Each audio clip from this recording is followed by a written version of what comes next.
When billionaire CEO Pete Crossfield misses his flight, he doesn't expect the layover to change his life. But when a pair of bright-eyed twins call him Daddy in the middle of a crowded terminal, his world flips upside down. Across the room stands Amanda Wells, the woman he loved and lost, the woman who never told him he was a father. Forced into close quarters and long overdue conversations, Pete and Amanda agree to co-parent for the sake of their daughters. But as old wounds resurface and sparks reignite, neither can deny the pull of a second chance. Between public scrutiny, private fears, and the challenge of trust, they'll have to decide if love, after all this time, is still waiting at the gate. A tender, emotional romance about redemption, family, and the kind of love that refuses to be left behind. Let me know where you're watching from in the comments. I love hearing from you. Don't forget to like this video and subscribe to the channel for more heartfelt romance, one life at a time. The hum of the terminal felt distant, like a low lullaby trying to rock a city to sleep. Pete Crossfield sat in the private lounge of gate C-19, silver cufflinks glinting under the sterile overhead lights, a phone in one hand, black coffee in the other. His navy wool coat was folded neatly beside him. He hated delays. Even more than that, he hated being still. "Your jet's fueling now," Jack's voice buzzed from the phone speaker. "Another 45, Max." Pete exhaled through his nose, jaw tightening slightly. "Keep an eye on the Hong Kong board. I don't want the Spencer deal slipping while I'm grounded." "Understood. I'll loop in accounting." Click. Silence again. Pete rubbed his temple, eyes tracking the movement on the terminal floor below. Families bustled, tourists wandered, gate agents called out instructions, chaos masquerading as order. And still, he felt nothing. Not frustration, not fatigue, just the same dull rhythm that had followed him ever since he lost her. Amanda Wells. He could still hear her laughter when no one else was in the room. Still see her storm off barefoot after that last argument. 5 years hadn't dulled it. It had crystallized her into someone untouchable. Pete reached into his coat pocket, thumbing the corner of an envelope tucked inside. A letter. His mother's. The last one she'd written before the cancer took her. He hadn't read it yet. Not fully. Her handwriting was like a ghost, too familiar and too final. He stood, pocketing the letter again. Maybe a walk would clear his head. He stepped out of the lounge and onto the main concourse. The crowd surged around him, each person living a life he'd never touch, until two little girls changed everything. A tug on his coat, small, hesitant. He turned. Two identical faces looked up at him. Brown eyes, windswept curls, pink backpacks. One clutched a half-eaten cookie. The other, a photo. He stared. The smaller of the two pointed to the image in her hand, a faded print of a man in a suit. His watch, his face. "Are you my daddy?" she asked. Time fractured. Pete opened his mouth, but no sound came out. The taller twin leaned in, scrutinizing his jawline like a detective. "Jasmine says you are. Mommy said our dad worked in buildings." Buildings. It hit him like a slap. He crouched carefully, trying not to startle them. "Where's your mommy?" he asked, voice calm but threading through with something he hadn't used in years. Hope. Fear. "Over there," the younger one pointed toward a snack kiosk. He followed the direction, and the breath left his body. Amanda. She turned, distracted by the twins' absence, and her gaze locked with his like an electric pulse. The world fell away. She froze, one hand still holding a juice box, one foot halfway to stepping toward him. He stood up slowly, eyes never leaving hers. Years flooded between them in a single second. Anger. Regret. The ache of what could have been. Amanda reached the girls in 3 long strides. She crouched protectively, arms encircling them. "Girls," she said softly, not looking at Pete, "we don't talk to strangers." "She said I was her father," Pete replied, steady but low. Amanda finally looked up, her face familiar, older, weary, beautiful. "Not here," she said. "Please." He nodded once. "There's a lounge 2 gates down." She hesitated. Then, with a gentle coaxing of the girl's hands, she followed. They walked in silence. The twins skipped between them like messengers of fate. Once inside, Amanda set her bag down and lowered into a chair like her legs could barely hold her weight. Pete stood across from her, arms crossed tightly over his chest. "Are they mine?" Amanda didn't speak right away.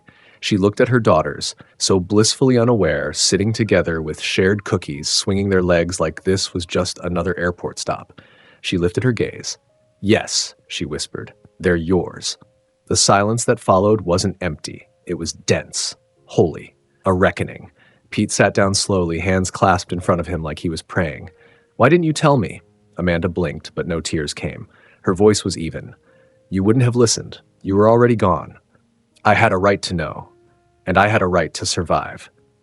Their words clashed in the space between them, bitter and brittle, but beneath it, years of love unsaid, regret unspoken.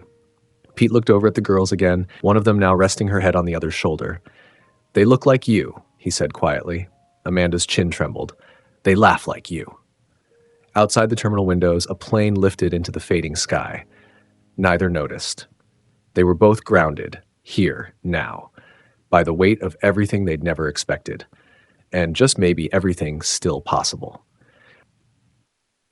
Pete Crossfield had weathered billion-dollar mergers, courtroom battles, and scandals more vicious than the tabloids could imagine. But nothing, not even the sudden death of his mother, had struck him silent like a child's voice asking him that impossible question. Are you my daddy? Even now, the words echoed in his chest like a chisel against stone. Jasmine sat cross-legged on the lounge floor, building towers from stacked sugar packets. Beside her, Cindy traced spirals in the condensation of her apple juice. The twins hadn't stopped talking since they settled into the room, unaware of the emotional earthquake rippling across the adults nearby. Pete couldn't stop watching them. Amanda sat beside the girls, one protective hand draped across Cindy's back. Her body language was guarded, lips pressed into a line that used to soften when she was nervous. But now, she looked like a woman made of glass, transparent, fragile, moments away from shattering. 5 years, Amanda. Pete's voice was low, tight. 5 years and you didn't think I deserved to know? Her eyes snapped to his. Don't start. I think I'm entitled to more than a cryptic whisper in an airport lounge. Amanda glanced toward the girls, who were now whispering about how many cookies counted as dinner. She rose carefully, motioning for Pete to step into the adjoining private alcove just beyond the sliding door. A glass wall separated them from the girls, but the quiet hum of cartoons on a tablet would keep their conversation private. Inside, Pete leaned against the wall, arms crossed tightly over his chest. Amanda didn't sit. She didn't have it in her. I found out I was pregnant 2 weeks after you left New York, she began. Pete flinched. I called your office twice. Jack blocked me. That's not possible. He said you were in Zurich, that you'd left strict instructions not to be disturbed with personal distractions. Her voice cracked only slightly. I thought that was your answer. I never got those calls. Pete said slowly. Would you have come back? She snapped, then instantly softened. Would you have believed me, or just had your lawyers draft something ironclad to make the problem go away? Pete didn't answer, because the man he was 5 years ago might have done exactly that. Amanda looked away. I wasn't going to force anything. I made peace with raising them on my own. Then today. She laughed softly, bitterly. Jasmine saw you across the terminal and said, Mommy, I think that man's from my picture. The picture? Pete asked. Amanda reached into her bag and pulled out a photo. Faded at the corners. Him, standing at a company gala in a navy tux. One she'd secretly kept for the girls, one he didn't even remember being taken. Jasmine must have memorized that face. Recognized it through time and crowds. His chest ached. I should have come after you, Pete said, quieter now. But I thought you wanted out. You disappeared, Amanda. I had to, she whispered. You were drowning in power and control and 10-year plans. There was no space for a baby, let alone two. Silence pulsed between them. On the other side of the glass, Jasmine leaned her head on Cindy's shoulder. The resemblance was uncanny, not just in their faces, but in how Cindy curled her fingers the same way Pete did when he concentrated, or the way Jasmine's brow creased when she was curious. His daughters. Pete lowered into the chair, the weight of truth pressing his body down. I missed everything, he murmured. First steps, first words, first birthdays. You still can be their father, Amanda said. Her voice was softer now. If you want to be. I do. The answer came without hesitation. Amanda blinked, uncertain. I can't undo the years I missed, but I won't miss another one if I can help it. Her expression faltered, hope and hurt warring in her eyes. They don't know the word father. I never used it. Then we start with Pete, he said quietly. They can call me whatever they want whenever they're ready. Amanda nodded once, almost imperceptibly. Then Jasmine's voice pierced the moment from behind the glass. Mommy, are we getting on the plane soon? Amanda stood. We've got different destinations. I was flying to Santa Monica, visit my sister. Pete stood too. I'm headed to Boston. He looked at the girls again. We shouldn't split this up. Not yet. Not after this. Amanda hesitated. What are you suggesting? Stay. For now, we fly together. You and the girls, I'll make the arrangements. Her eyes narrowed. You think you can just fix this with a plane ticket? No, he said, but I can start by not walking away again. Amanda searched his face, looking for signs of the man she once loved, and maybe, just maybe, she saw something worth believing in. I'll think about it, she said. It wasn't a yes, but it wasn't a no. For Pete, it was enough. For now.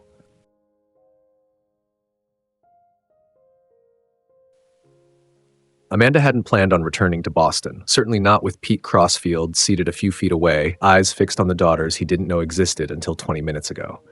And yet, here she was, stranded in an airport lounge, watching her past collide headfirst with the future she'd tried so carefully to build. Cindy, she called softly, gesturing for her daughter to come sit in her lap. The little girl obeyed, cuddling into Amanda's chest, thumb tucked into her mouth, as she always did when uncertain. Jasmine sat nearby, chin in her hand, glancing back and forth between Pete and Amanda with the kind of wide-eyed curiosity that only children and poets possessed. Amanda ran her fingers through Cindy's curls, keeping her voice even. Remember how we talked about special surprises? This is one of them. Cindy looked up, confused. Like Christmas? Amanda gave her a gentle smile. Sort of. Jasmine, bold as ever, slid off the sofa and walked over to Pete, hands clasped behind her back. You don't look scared, she declared. Pete raised an eyebrow. Should I be? You're big and quiet. Grown-ups like that are usually boring. Pete leaned forward. Well, I do build really big buildings, but I've never met two girls quite like you and Cindy. Jasmine's lips twitched. Mommy says we're a handful. She wasn't wrong. Amanda watched the exchange, heart pinched with something she couldn't name. Pete wasn't forcing charm. He wasn't fumbling. He was just there, present in a way that startled her. He turned to her suddenly. You have a layover here, or is LA your final stop? Layover, she admitted. We were catching a connecting flight to Santa Monica. My sister lives there. The girls were excited to see her dog more than anything. He nodded once, processing. Private terminal? Coach. His brow furrowed. Amanda. We're fine, she said quickly. Don't turn this into some rescue mission. He didn't rise to the bait. Instead, he leaned back, hands steepled, his voice steady. I'm not trying to take over, but I am asking you to let me be part of this. Amanda rubbed her forehead, suddenly aware of how exhausted she felt, not just today, but for the last 5 years. You say that like it's simple. I don't think it is. I know it's not, but I can't unknow them now. I can't pretend this didn't happen. Amanda closed her eyes. I've spent years building a world where they're safe, where we're safe. Bringing you into that, into them, it's not just an emotional choice. It's everything. And I respect that, he said, quiet and firm, which is why I'm asking, not demanding. His voice softened. I've made 1,000 wrong moves in my life. Letting you leave was one of them, but I'm not going to make the mistake of walking away now. The lounge attendant reappeared, clearing her throat gently. Mr. Crossfield, your jet is refueled and ready. Gate 23A. Pete glanced at Amanda. Cindy stirred in her arms. Come with me, he said, to Boston, just for a few days. I can set you up in the guest wing of my home. No strings, no pressure, just time for them to know me, for us to figure out where to go from here. Amanda felt the gravity of the ask, how calmly he delivered it, how earnestly it echoed. Jasmine tugged on Amanda's sleeve. Do we get to fly in the fancy plane? Amanda's eyes found Pete's. One condition, he nodded. Anything. You tell them who you are, not as some CEO or mystery man in a suit.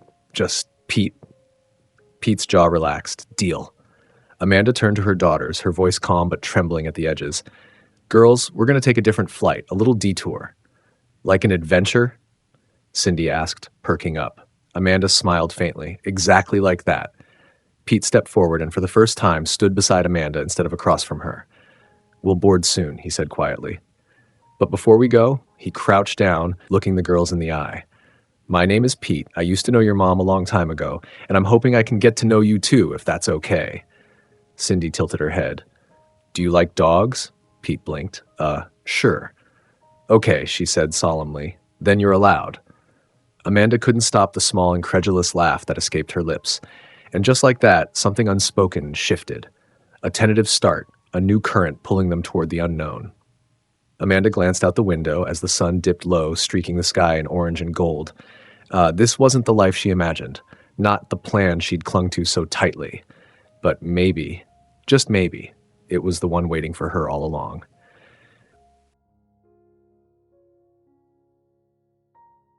The hum of the jet's engines was faint through the walls of the sleek private cabin. Outside, the sky stretched into deep indigo, a quiet promise of nightfall. Inside, Amanda sat stiffly on a leather recliner beside the wide oval window, Cindy curled against her side, fast asleep. Jasmine lay across from them on a chaise, sprawled in a tangle of limbs and blanket. Pete Crossfield stood at the small galley counter, pouring water into a pair of crystal glasses. Every movement was careful, precise, almost reverent. Amanda hadn't said much since boarding. Neither had he. It wasn't silence exactly, it was space. A shared breath neither of them quite trusted yet. He handed her the glass without a word and took the seat across from her. Their knees almost brushed in the narrow space. "Thank you," she murmured. He nodded. They were asleep before we even took off. They never get to fly this late, and never like this. She glanced around at the cabin's high-end interior, soft leather, recessed lighting, champagne tucked neatly in a side cooler. "It's surreal." Pete sipped his water. "It doesn't have to be." Amanda raised an eyebrow. "That's easy to say when your lifestyle comes with a jet and a personal chef." He gave a small, dry smile. "Fair point." A long beat passed. Then, "I never stopped thinking about you." Amanda froze, fingers tightening slightly on her glass. "I know I have no right to say that. I walked away thinking it was what we needed. I thought I was doing the responsible thing, choosing the company, the growth strategy, the empire, but I didn't understand what I was losing until it was already gone." Amanda's voice was soft. "You always had a way of making things sound noble, even when they were selfish." Pete flinched slightly. "You're not wrong." The hum of the engines filled the silence again. Cindy shifted slightly in her sleep, murmuring something incoherent. Amanda glanced down at her, brushing a curl from her daughter's cheek. "You missed everything," she said, not cruelly, but plainly, the way truth sometimes demanded. The night feeds, the colic, the first steps, Jasmine's first tantrum in the middle of a grocery store. Pete looked down, his voice low. "I don't even know their favorite colors. Jasmine loves purple. Cindy changes hers every week depending on her mood." He exhaled a quiet breath, as though he were filing that away like a sacred fact. Amanda set her glass aside. "They don't know how complicated this is. To them, you're just a man who might care enough to stay. That's a lot to live up to." "I don't want to just stay," he said. "I want to earn this, earn them, earn you, if that's even possible." Amanda blinked slowly. "I don't know what you're trying to build here, Pete. Some kind of redemption arc? A fresh start?" "No," he said, voice deepening. "I'm trying to be a father, for real. I don't expect forgiveness or a relationship, but I do want to be in their lives, fully, permanently. And what happens when your board finds out? Or your shareholders?" "They'll deal with it," he said too easily. Amanda shook her head. "You say that like this world won't chew them up, or me." "I won't let it." The words came fast, fierce. She stared at him, uncertain whether that conviction was a promise or a challenge. "I built an empire," Pete said more quietly now, "but I don't want to live in it alone." A pause. Even if it's just for them," he continued, "I want to do this right. No more secrets, no more missed years. I want to co-parent with you, honestly, intentionally." Amanda let the words settle in her chest. They were heavy, not in a way that burdened, but in a way that meant that they might finally stand on something solid. She glanced out the window again. The city lights of Boston were beginning to glitter below, 1,000 specks of gold against navy darkness. "We'll stay for the weekend," she said quietly. "The girls deserve time to know you, but after that, we'll reevaluate." Pete nodded, visibly swallowing the temptation to push for more. "Okay." The intercom chimed gently as the pilot's voice broke in. "We'll be landing in 10 minutes. Cabin crew, prepare for descent." Amanda sat back, pulling Cindy closer, her fingers absently stroking her daughter's arm. Jasmine stirred across from her, eyes blinking open. "Are we there yet?" Pete leaned over, offering a smile. "Almost." Jasmine yawned. Do you have any snacks? Pete reached into the compartment beside him, pulling out a perfectly wrapped chocolate bar. Emergency rations. She took it, eyes wide. You might be cool. Amanda laughed, surprised by the sound. Pete caught her gaze, and for a moment they weren't adversaries navigating the wreckage of their past. They were simply two parents on a red-eye flight with a chance at rewriting everything. 5 years ago. New York City shimmered with rain that night, the kind that made the streetlights blur into golden ribbons and turned cab roofs into mirrors. Pete Crossfield stood at the floor-to-ceiling window of the Crossfield International penthouse, staring down at the world he ruled. The boardroom was behind him. The empire, secured. But his hands were still clenched at his sides. Amanda Wells was 20 minutes late, again. The elevator chimed softly. He turned. The doors opened, and there she was. Her black trench coat clung to her frame, rainwater dripping from the hem. She pushed her damp hair back from her face and offered a faint smile, as if she hadn't just left him waiting on the top floor of Manhattan's most exclusive address. You're late, he said. I walked, she replied, unbothered, peeling off her coat. The driver you sent felt like overkill.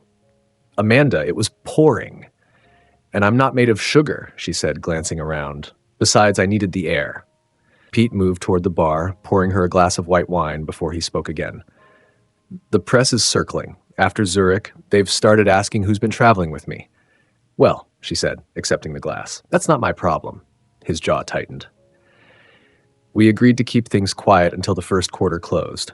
And now it's closed, Amanda said calmly, which means I no longer have to hide in service elevators and leave through side doors. Pete ran a hand through his hair, tension threading through him. You knew what this was, Amanda. You knew what I needed from the start. She set the glass down, untouched. Yes, you needed someone who didn't ask for anything but time, and then you gave me less and less of it. His silence wasn't cruel. It was calculated, cold. Amanda crossed her arms. I didn't ask for the press or the title or a damn thing from your company. I asked for you. But you've been gone for weeks. Meetings, conferences, private deals. You never even looked back. Pete's voice was low, a warning. I looked back more than you know. Then why did it always feel like I had to chase you? Her voice cracked. Like I was something to be scheduled between quarterly earnings. You knew I wasn't built for more, he snapped, louder now. This connection was never supposed to turn into something permanent. And yet it did, she said quietly. A long silence stretched between them. Amanda stepped forward, her eyes locked to his. I loved you, Pete. I didn't plan to, but I did, and I think part of you loved me too. But you buried it under suits and power and empire building because it didn't fit your timeline. Pete looked away. I can't do it anymore, she whispered. He turned sharply. What are you saying? I'm walking away. His chest tightened. You'll regret it. Amanda's voice trembled, but her spine stayed straight. Maybe, but at least I'll remember what it felt like to fight for something real. You're the one who'll wonder someday what you gave up in the name of control. And with that, she left. No shouting, no drama. Just the soft click of the door behind her, final as a slammed vault. Pete stared at the door for a long time. He didn't follow. Boston. Pete stood at the guest bedroom door, watching Amanda tuck Cindy into bed. Jasmine was already asleep, her hair splayed across a plush pillow. Amanda turned, sensing his gaze. There were no accusations in her eyes now, just fatigue and something that looked like cautious grace. Pete stepped into the room and placed a folded blanket on the dresser. I never forgot that night, he said quietly. You were right to walk away. Amanda sighed. I didn't want to. I just couldn't stay in a world where I didn't matter. He nodded, slow and solemn. I built that world. Now I'm trying to unbuild it. She looked at him for a long moment, and in her silence there was no forgiveness, only understanding. Maybe that was enough for now. Good night, Pete. Good night, Amanda. He stepped out, closing the door gently behind him. Outside, Boston's skyline twinkled through the windows, a reminder that some cities never sleep, and some hearts take years to wake up. The guest wing of Pete Crossfield's Boston brownstone was too beautiful. Amanda Wells sat at the edge of the chaise lounge in the reading nook, one hand resting on her belly, the other nursing a lukewarm cup of tea. The girls were asleep upstairs, snuggled into twin canopy beds in a room they'd claimed as princess headquarters. The house was quiet, luxurious, almost haunting in its order. It made her nervous. She heard his footsteps before she saw him. Pete entered the room with no preamble, his sleeves rolled up, tie loosened. A bottle of scotch clinked against the glass he carried. "I figured I owe you more than guest accommodations," he said, setting the drink down across from her. "I owe you a conversation." Amanda arched a brow. "Now that you've got us under your roof?" He didn't rise to the bait. "Now that I have no excuse not to tell you the truth." She studied him. His posture was different tonight, less executive, more man, still guarded, still Pete, but something had softened at the edges. "Go on then," she said. Pete sat, elbows on his knees, gaze steady. "You weren't a mistake," he began. "Not a secret. Not a misstep in a perfect career trajectory. You were the only real thing in my life when everything else felt staged." Amanda didn't respond, but her shoulders relaxed slightly. He pressed on. "I wanted you, needed you, but I didn't know how to keep you without dismantling the world I'd built." Her laugh was quiet, bitter, and God forbid you ever lose control. He nodded. "Exactly." That startled her. She expected deflection, blame, not agreement. Pete's voice dipped lower. "The day you left, I thought it was temporary. I thought I could fix it later, once I hit the next milestone. But milestones kept moving, and I never came back. Because you didn't want to." "No," he said, shaking his head. "Because I was afraid you'd see through me again. And this time, you wouldn't want me back." Amanda swallowed. "So you stayed away." "I stayed safe," he admitted. She looked down at her cup. "You weren't the only one scared, Pete. I was 27, pregnant with twins, and the man I loved had disappeared into boardrooms and foreign cities. I couldn't raise children in a world where I wasn't seen." Pete's jaw tightened. "Why didn't you tell me anyway?" "I tried," she said softly. "Your assistant blocked me, remember?" He hesitated. "Jack?" Amanda nodded. "He told me to stop calling, that you had no room in your life for surprises." Pete's eyes flashed. "I'll handle him." "It doesn't matter now," she said, her voice weary. "I made peace with being alone." Pete leaned back, running a hand over his jaw. "I would have made room." "Maybe, but you didn't fight for me. Not then." That landed hard. Amanda rose from her seat, setting her cup down with finality. "I'm not here to rewrite history, Pete. I came for the girls. They deserve to know you. You've made an effort, and I'm grateful for that. But I'm not going to let history repeat itself." He stood too, blocking her path, but gently, giving her space. "I don't want to repeat history," he said. "I want to make something searching. Not the CEO, not the billionaire. Just Pete, worn and wanting.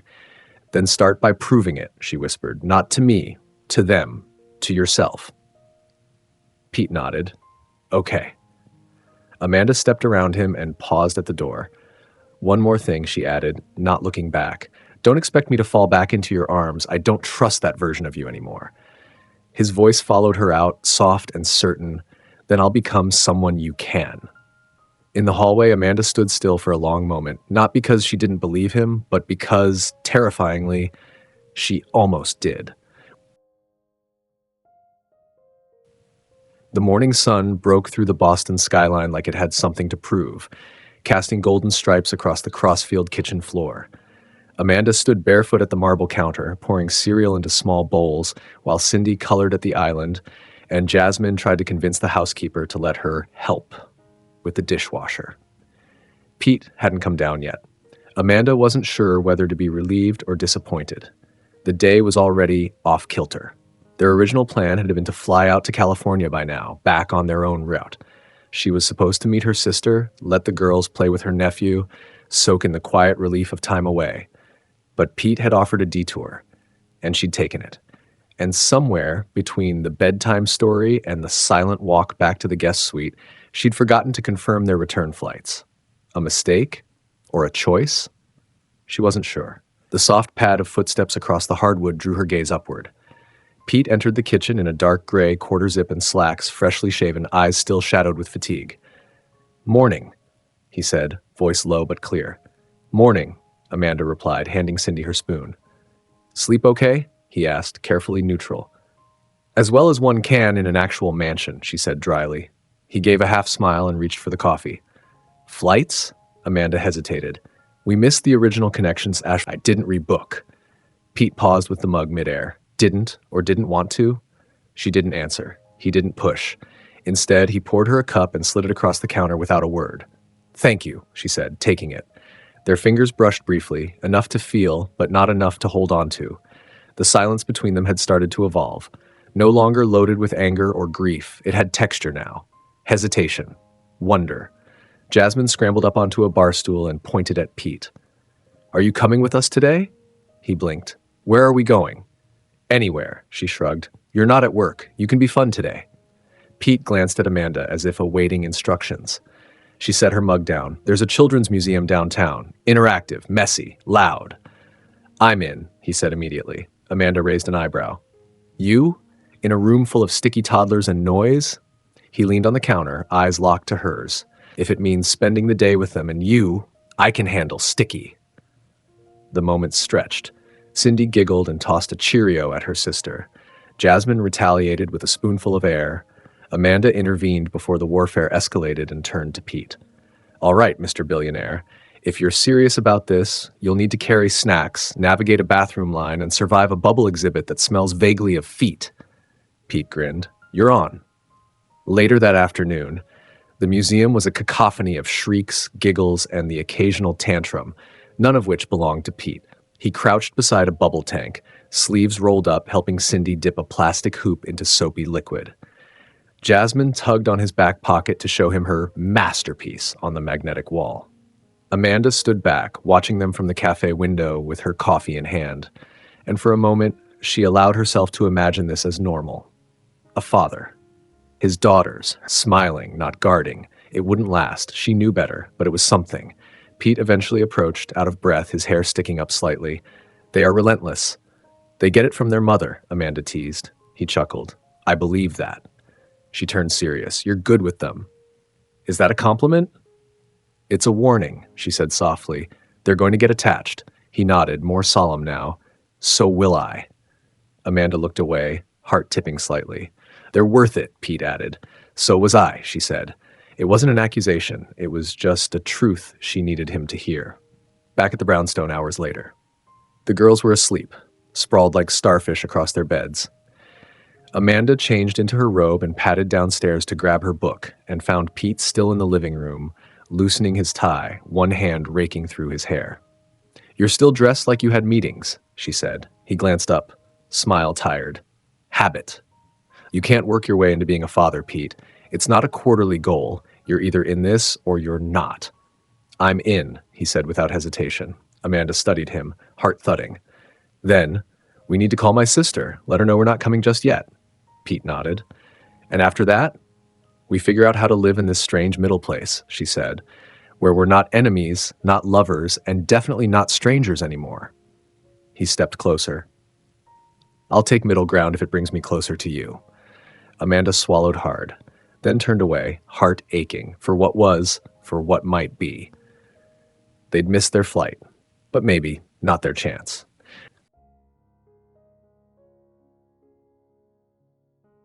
It started with a tea party, not the metaphorical kind, but a literal one, complete with plastic cups, paper napkins, and invisible tea poured from a bright pink plastic teapot. Jasmine was in charge. Cindy provided the imaginary cookies. Pete Crossfield was the guest of honor. He'd been ambushed at 8:17 a.m., dragged from his home office in socked feet and a t-shirt before he had a chance to finish reading market reports. "Sir," Jasmine had declared, "your presence is requested by the Royal Committee of Stuffed Animals and Flower Princesses." Pete had raised an eyebrow. "Do I need a crown?" "You'll be issued one," Cindy had whispered conspiratorially, holding up a gold paper tiara. Now, Pete sat cross-legged on the girl's bedroom floor, his long legs awkwardly folded, a tiara askew on his head, sipping air from a dainty plastic cup as Cindy carefully tucked a blanket over his lap. Amanda watched from the doorway, phone in hand, but not to check email. She was recording. Quietly, because this was a moment she never thought she'd see. "Mr. Pete," Cindy said, tapping his knee, "you haven't complimented my baking." Pete leaned forward with mock seriousness. "This is the finest invisible chocolate chip cookie I've ever tasted. It's bold, daring, and leaves absolutely no crumbs." Cindy beamed. Jasmine, not to be outdone, handed him a glittery notebook. "This is your schedule for the rest of the day." Pete opened it. The pages were blank. "I see," he said, "an executive summary." Amanda covered her mouth to suppress a laugh. The sound of it still warmed Pete, even if she didn't mean for him to hear. "Daddy," Jasmine said suddenly, and the word hit the room like a prayer. He froze. So did Amanda. But Jasmine didn't look up from her tea set. She just kept organizing plates. "You're good at this. Better than Mommy." "Hey," Amanda said gently, stepping into the room. "I heard that." Cindy giggled. Jasmine shrugged. "He sits still." "You never do." Pete looked up at Amanda, something raw flickering in his eyes. Amanda offered the smallest of nods. They didn't say anything out loud, but they both felt the shift. The transition from Pete to something deeper, something real. Later that morning, Amanda took a call in the garden, leaving Pete alone with the girls again. He didn't waste the moment. They sat together on the floor of the sunroom, flipping through a storybook about daring girls with swords. Jasmine insisted on reading the dialogue out loud. Cindy nestled under Pete's arm without hesitation. "Do you know how to braid?" she asked, lifting a toy brush toward him. Pete blinked. "I can learn?" She handed him the brush solemnly. "Be careful, my hair gets tangly." So he did it, clumsily, with gentle fingers and way too much concentration. The braid looked more like a rope twist, but Cindy beamed, so it didn't matter. "You did good," she said, patting his cheek. Pete swallowed hard, caught off guard by the lump in his throat. This wasn't a boardroom. There were no shareholders to impress, just tiny humans who gave their trust freely and expected only gentleness in return. When Amanda returned, she found them snuggled on the couch, a blanket pulled over all three, Cindy asleep and Jasmine tracing her finger along Pete's forearm. Pete looked up as if expecting judgment. But Amanda smiled.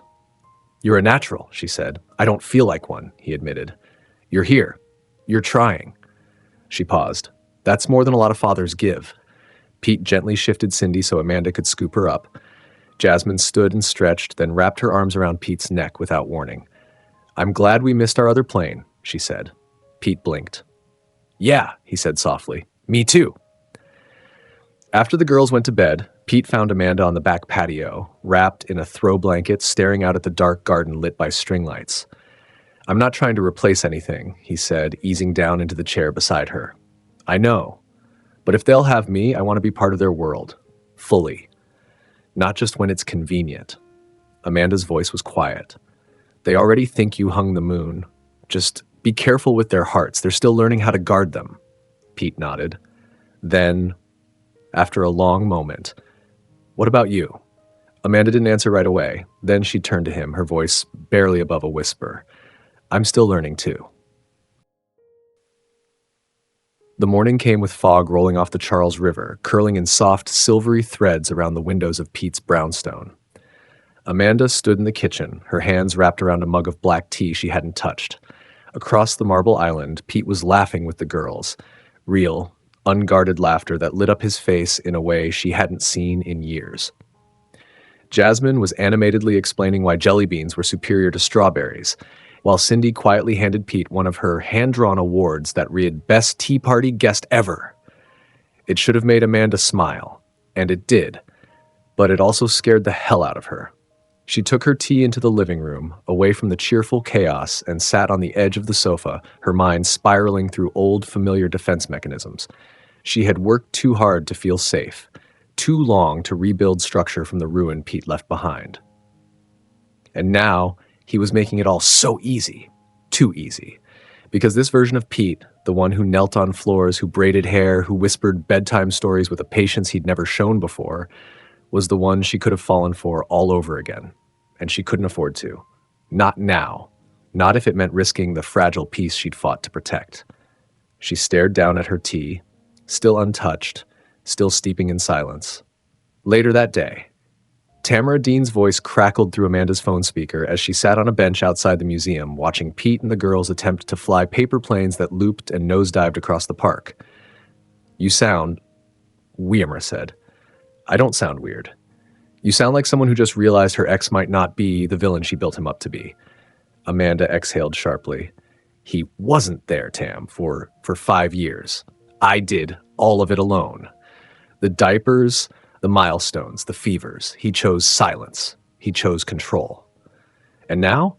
Amanda watched Pete as Cindy climbed onto his shoulders and squealed with delight.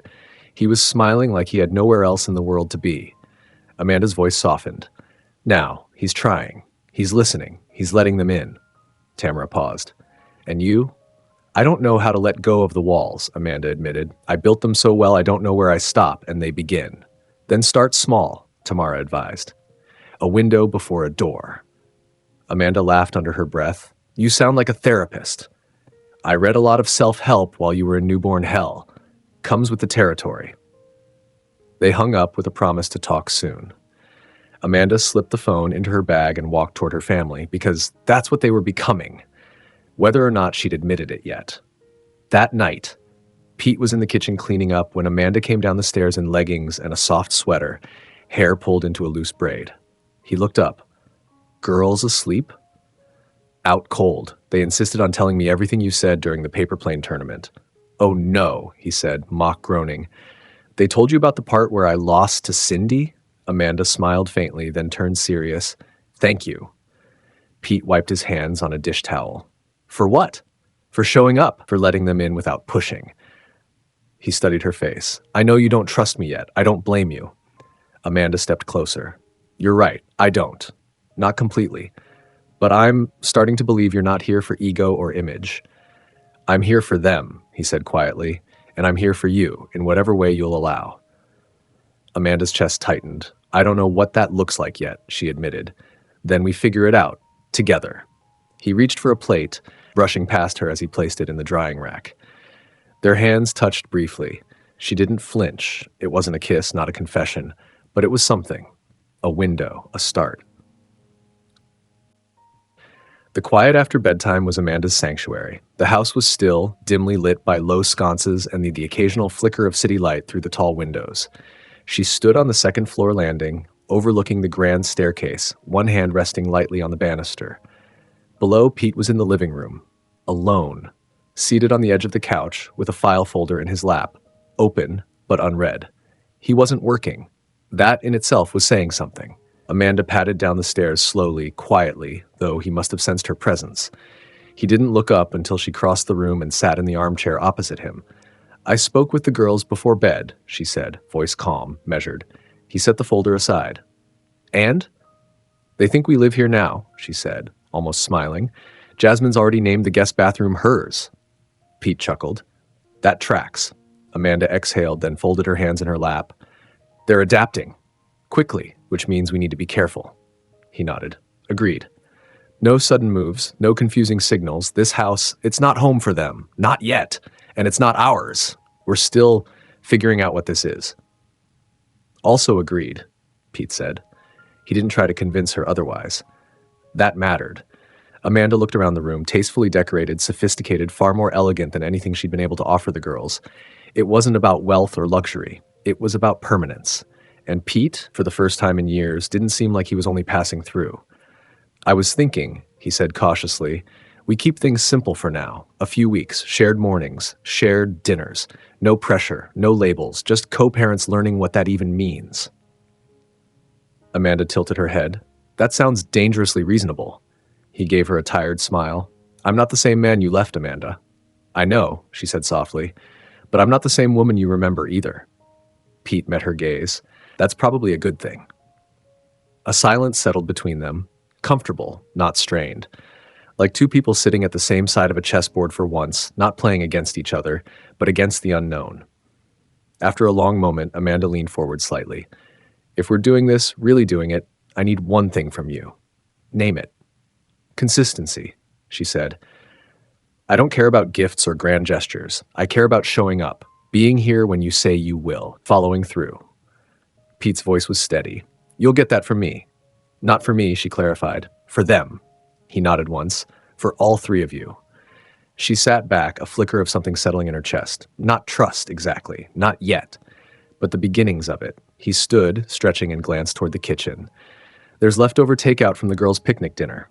If you're hungry. Amanda smirked. Are you offering me cold chicken nuggets?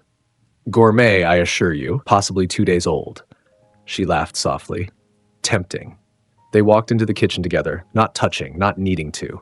It wasn't romance yet. It wasn't resolution. But it was something vital, something they hadn't had before. Alignment, a quiet, temporary truce. Upstairs. Jasmine stirred in her sleep, rolling over toward her sister, whispering, "Daddy made me a crown." Cindy murmured something unintelligible and tucked herself closer.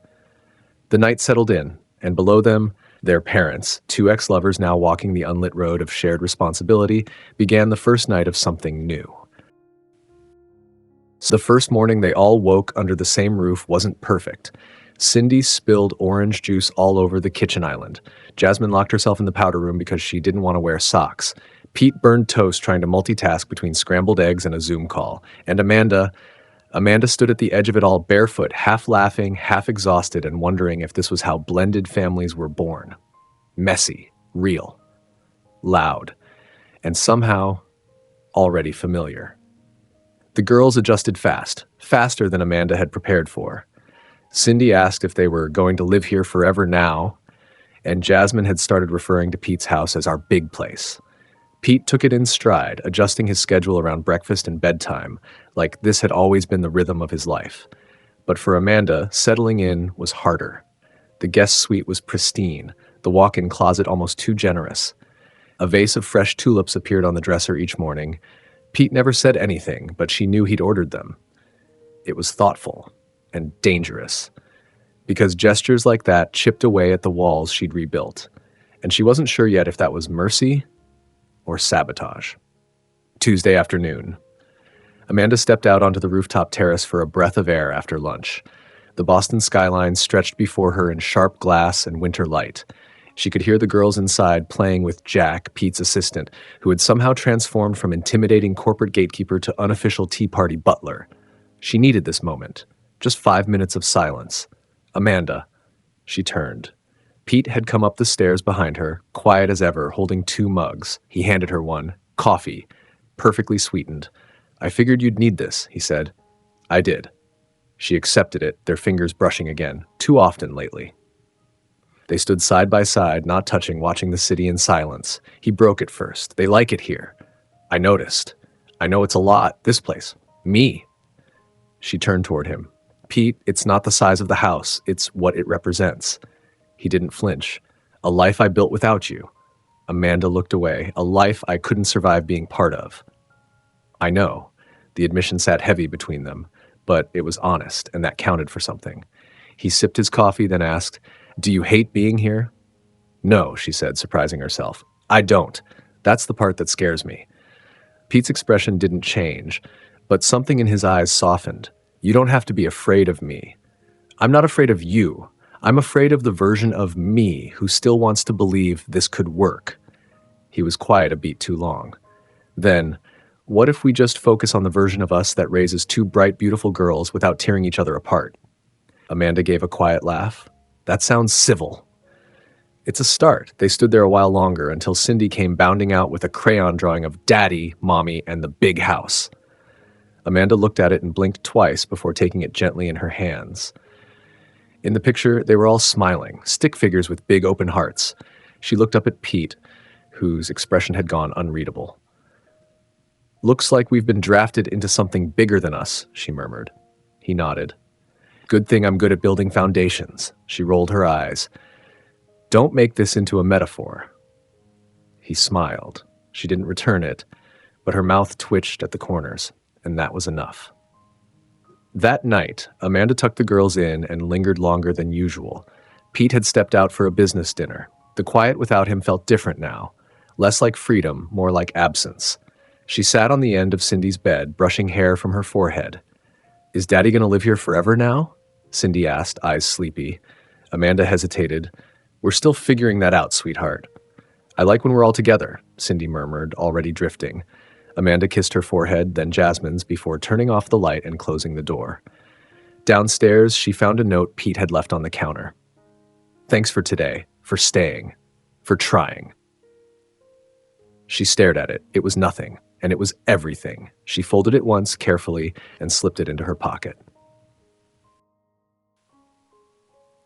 Pete Crossfield had conquered hostile takeovers, won impossible negotiations, and been named Forbes' top CEO before the age of 40.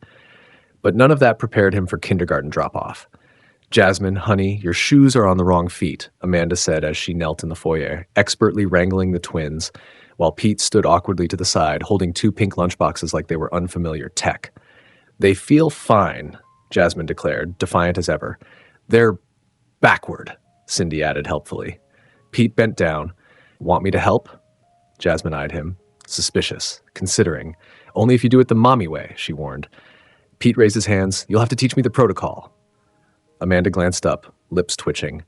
By the time the girls were in matching jackets with hair braided and backpacks zipped, Pete looked like he'd just finished a triathlon. "You okay?" Amanda asked, amused. "I'd rather negotiate $1 billion merger than dress twins again," he muttered.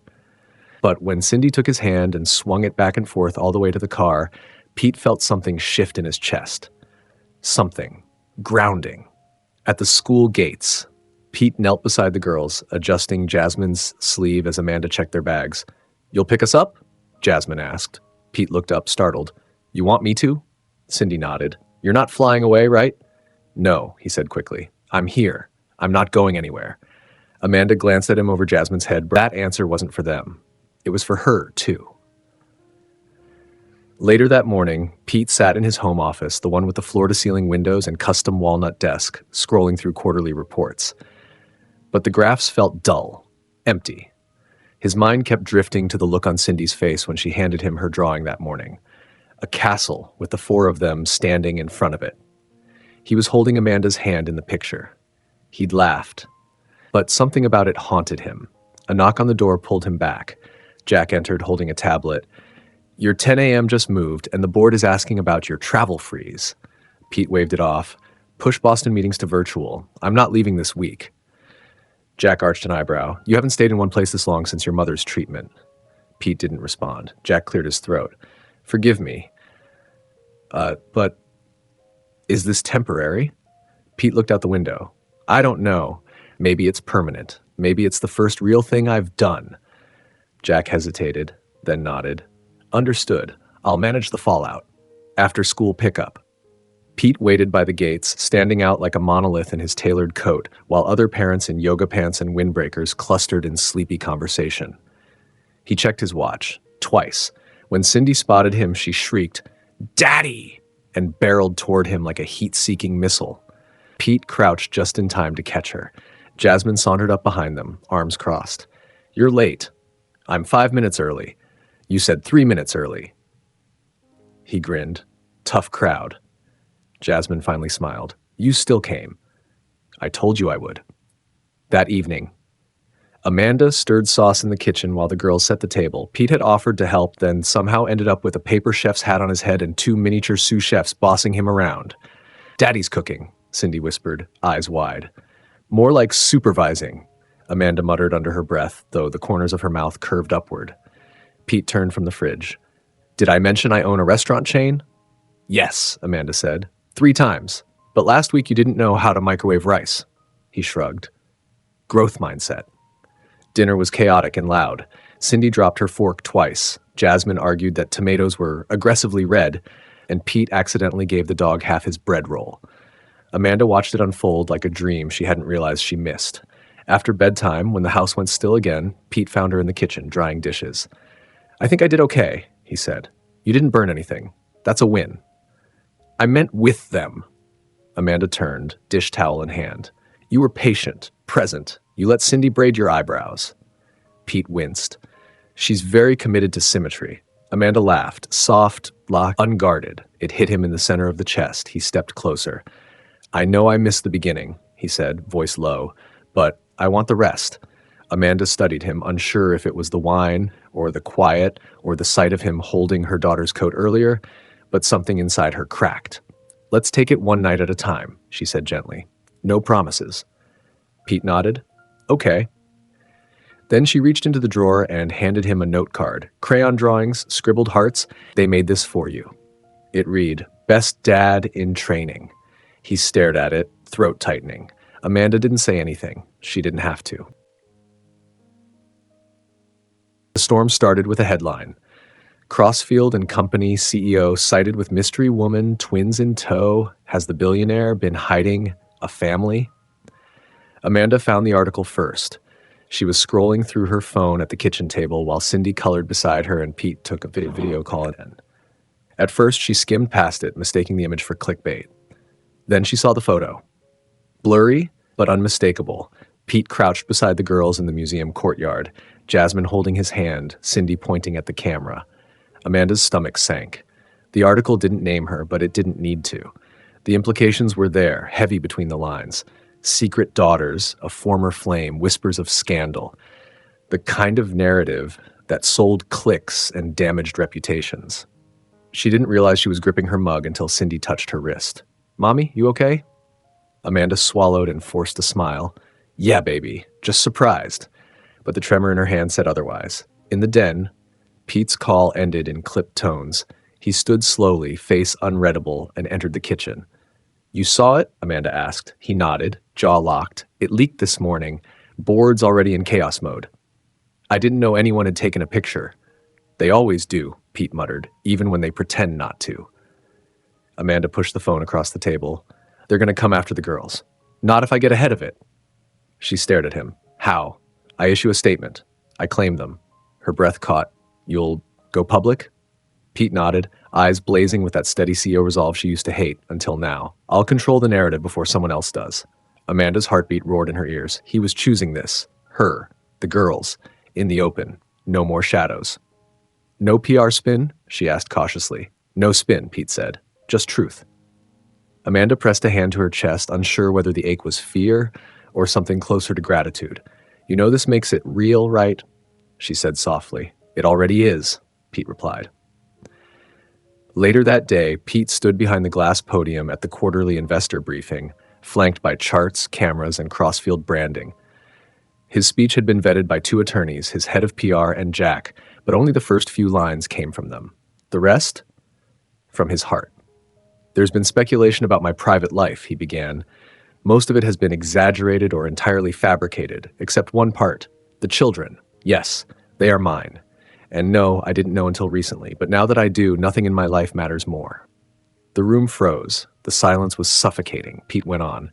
"I'm not stepping down. I'm not apologizing. I'm simply acknowledging the most important title I've ever been given. Dad." Clicking cameras, muted gasps, and just like that, the storm shifted, from tabloid gossip to seismic truth. Back at the brownstone, Amanda watched the live stream from the living room, phone pressed tight in her hand.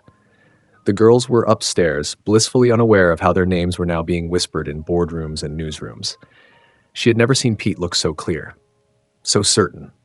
He hadn't sold a version of himself. He had shown up, fully, completely, for once, not hiding behind legacy or image. And the part that undid her most, he'd never said her name, never pointed to her, never claimed her publicly. But when the reporter asked, "And the mother?" Pete had simply said, "She's not a headline. She's the reason I know what love looks like."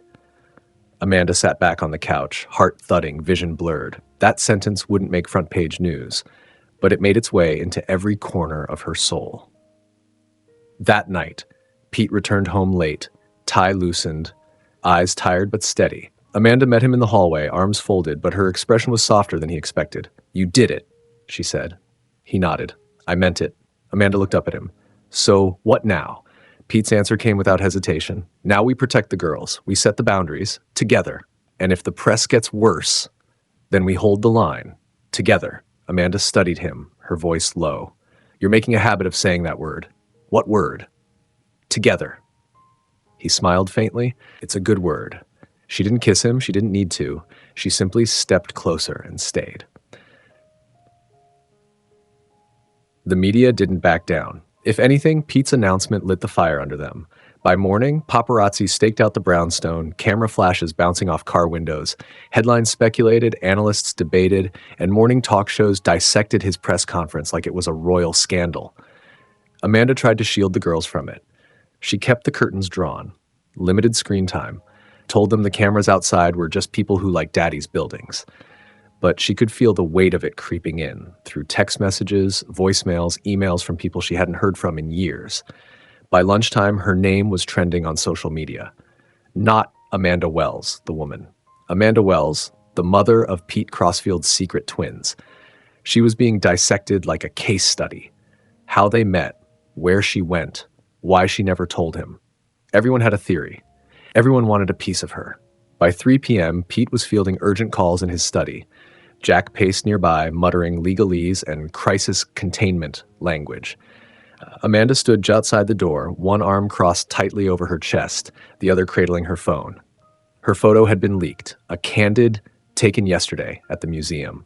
Hair windblown, face turned toward Pete, expression unguarded. It wasn't a flattering photo, it was a true one. And they'd plastered it everywhere. Amanda stepped into the room without knocking. Pete turned, his expression shifting instantly. "Amanda, I need a statement," she said calmly. "Of my own." Jack blinked. "We're advising against that." "I don't care," Amanda cut in, sharp but controlled. "I let them spin a version of me that doesn't exist. I won't let the girls grow up thinking silence equals dignity. They deserve to know that I stood up for them, and for myself." Pete nodded slowly, eyes searching hers. "Okay." Jack looked between them. "You're sure?" Amanda turned to Pete. "You're not the only one who knows how to command a room." Later that evening, the studio was simple, white backdrop, soft lighting, just a stool and a single camera, positioned close enough to catch emotion, but not so close it felt invasive. Amanda sat tall, no makeup team, no stylist, just her, a woman with something to say. When the red light blinked on, she took a breath. "My name is Amanda Wells," he said evenly. "You've heard pieces of my story, assumptions, accusations, none of which were asked of me or shared with my consent." She held steady. "I didn't keep Pete's children a secret out of spite. I didn't hide out of shame. I did what mothers do when they're alone and scared. I protected them, and I protected myself." A pause. "I didn't expect Pete to walk back into our lives, but he did. And when he did, he didn't run. He stayed. And he's been trying every day to become the kind of father they deserve." Amanda's voice wavered slightly, then steadied again. "Do we have a complicated past? Yes, but we're writing something new now, not for your cameras or your clicks, for our daughters." She leaned forward, softer now. "So please, let us have that." The camera cut. Silence followed. Then the crew nodded, visibly moved. One of them even offered a quiet, "That was beautiful." At home, Pete watched the clip alone from his study. Amanda hadn't let him preview it. She'd said, "If you trust me with your daughters, trust me with the truth." And now, watching her speak, clear, calm, fierce, he felt something stir deep in his chest. Not guilt, not longing, pride. She hadn't needed rescuing, she needed room to rise. That night, Amanda found him on the back patio, moonlight glinting off his glass. "You saw it?" she asked. He looked up at her, his voice low. "Yeah." She stepped closer. "Say it." "It was perfect." She gave a soft, almost tired smile. "I wasn't trying to be. I know. That's what made it real." They stood in silence for a moment. Then Pete spoke again. "You were never the shadow of my life, Amanda. You were the part I was too blind to see clearly." Amanda looked away. "And now?" He stepped closer, not touching, just near. "Now I see you, and I'm not looking away." She didn't respond, but she didn't leave either. They stood together as the city buzzed far below, unbothered now, if only for a moment, by the headlines still fading into night.